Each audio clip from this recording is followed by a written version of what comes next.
In the end, because I was so noisy and so stubborn, and because of the blog and the website and videotaping my interrogation, 700,000 views of that, and because of I was not so marginal in society. Oh, I was marginal, but not so marginal that I couldn't get on TV and the radio and call some friends. I managed to make such a ruckus that after 900 days, I was acquitted. And Mark Stein was acquitted after a 5-day show trial in Vancouver. But both of us committed the exact same offense that John Taylor did. Exact same offense. The only reason we were let go is because we are above the law. Because we were too much of a pain in the neck for these human rights commissions, whereas others were thrown beneath the law. They were underneath the law. And that in itself is a form of corruption. Just because someone is a little bit famous or a little bit wealthy or a little bit powerful or a little bit noisy, for them to be let go, that's not our system of equality before the law. I'm going to close and then take questions. I'm going to close by reading you from memory the wording of the law under which I was entrapped. And you can see how it is impossible to beat this charge. The wording of the law is, it is an offense to quote, publish anything to quote, likely to expose a person to hatred or contempt. Give me 1 minute to unpack that. Likely to expose. That's future tense. In the future, you may do this. Just like that Tom Cruise movie Minority Report where they had psychics determining what future crimes you would commit, and just before you committed the crime, you were arrested. You were about to do it. I didn't do anything. No one said you did. But in the future, you might. There's no way to fight that. Likely to expose, well, you don't need any evidence to convict. Just sort of a hunch.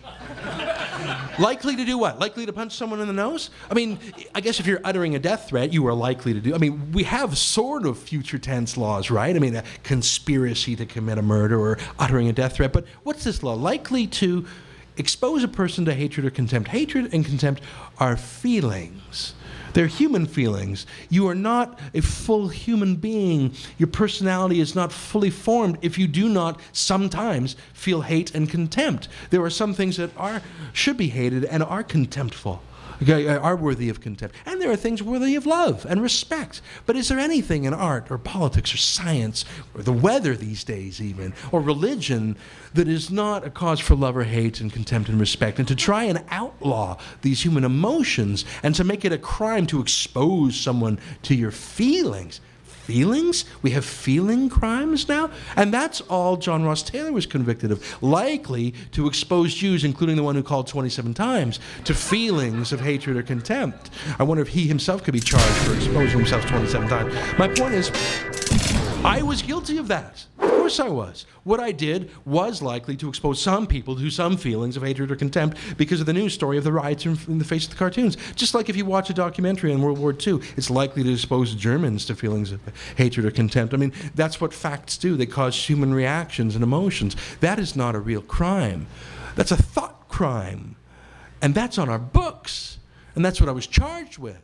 And that's what I fought and was exculpated, not because I didn't do it, but because I was too much of a pain in the neck.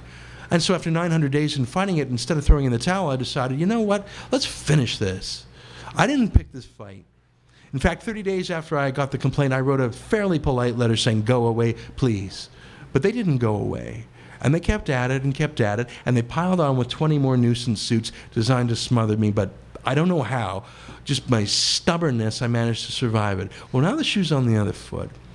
And now it's time to denormalize these human rights commissions.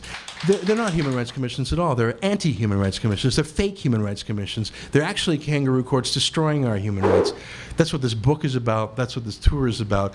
And that's what the campaign is about now, shutting these guys down. Thanks for coming out tonight, people.